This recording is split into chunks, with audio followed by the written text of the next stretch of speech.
Eh bien, vous êtes ici dans la maison du Cabas.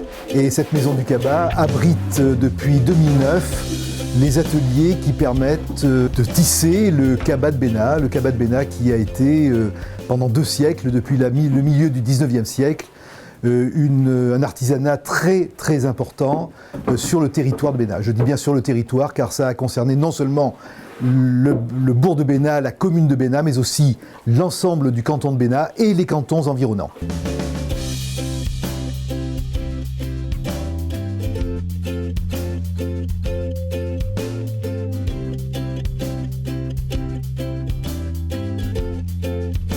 Le but de notre association, c'était bien entendu de garder la mémoire de ce Cabas, mais c'était aussi de refaire tous les gestes et de reprendre les choses au départ, c'est-à-dire de retrouver les semences du seigle local, et essentiellement d'ailleurs c'est les graines des fermes du Moyen-Âge de Saint-Julien-au-Bois qui nous ont permis de nous lancer dans ce processus.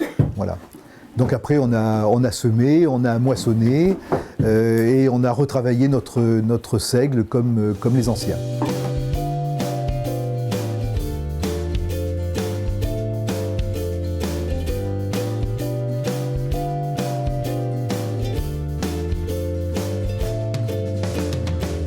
C'est-à-dire que dès 2008, nous avons demandé à Marie-France Houdard, qui est une historienne et une ethnologue, de travailler sur le Cabas, parce que nous avions beaucoup d'éléments oraux, mais très peu d'écrits. Et donc elle a travaillé sur les archives départementales, elle a interviewé tous les anciens qui avaient plus ou moins participé à la confection du Cabas. Grâce à ce travail d'historienne et d'ethnologue qu'elle a sorti ce livre qui s'appelle L'or de la paille et qui est un livre de mémoire très intéressant pour nous.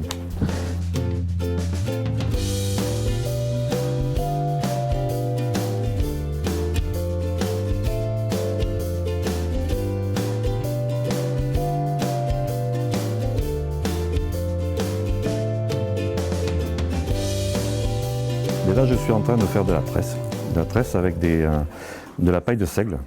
Donc c'est ce qui se faisait au préalable pour faire un Cabas. Il faut à peu près 80 mètres linéaires de tresse. Donc je ne suis pas prêt à faire mon Cabas encore parce que je n'ai pas tout à fait les 80 mètres. Donc j'en ai pour quelques heures et j'ai mon collègue là qui est en train de me calibrer de la paille. Et moi, il y a ensuite, une fois qu'elle est calibrée, qu'elle a le même diamètre, je prends des paquets de diamètre qui ont toujours le même diamètre parce que pour que ma tresse soit droite, il faut que les diamètres soient réguliers. Et donc je la trempe dans l'eau. Je la pose sous les selles ici et c'est comme ça que les tresseurs et les tresseuses autrefois pouvaient faire autre chose, garder les vaches, tirer devant les vaches comme on disait pour labourer ou pour faucher que ce soit les femmes, les enfants ou toutes les personnes qui travaillaient faisaient, qui n'utilisaient pas leurs doigts, les utilisaient pour faire la tresse comme je le fais là. Et la technique c'est tout simplement de travailler avec un nombre impair de tresses. Donc là je travaille avec 5 brins, c'est-à-dire que j'en ai 3 d'un côté et j'en ai 2 de l'autre. Et la technique consiste à passer un brin du côté où il y en a le plus sous le premier et le balancer sur l'autre côté.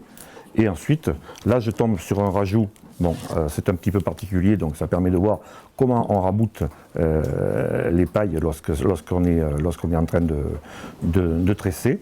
Et après, on renvoie cette tresse, ici, la 3e, de l'autre côté. Toujours pareil. Donc voilà, 3 d'un côté, 2 de l'autre, et puis on avance comme ça, comme si on marchait tantôt d'un côté, tantôt de l'autre.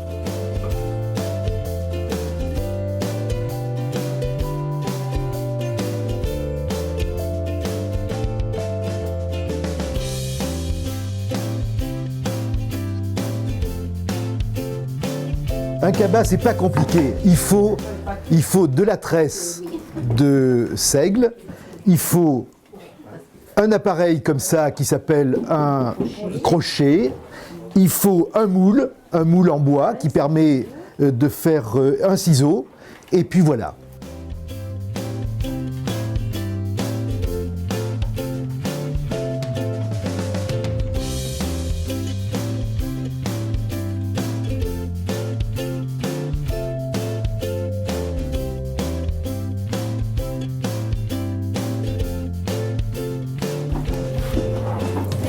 Alors, la paille de seigle qu'on fait là, la plus grosse, là-bas que le monsieur est en train de trier, on fait de la tresse plus grosse pour faire le bord, pour tenir, c'est ce qui tient tout le cabas.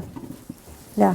Et alors après, on fait, avec de la paille de riz, on fait 18 tours dans ce sens. Quand on a fini dans ce sens, on le fait dans ce sens-là, jusqu'à ce qu'on arrive sur le bord. Et quand on arrive sur le bord, on fait des rajouts. On n'arrive qu'avec une tresse, bien sûr. On rajoute une autre là-bas et on est parti pour faire ce que je suis en train de faire là. On travaille avec 2 tresses.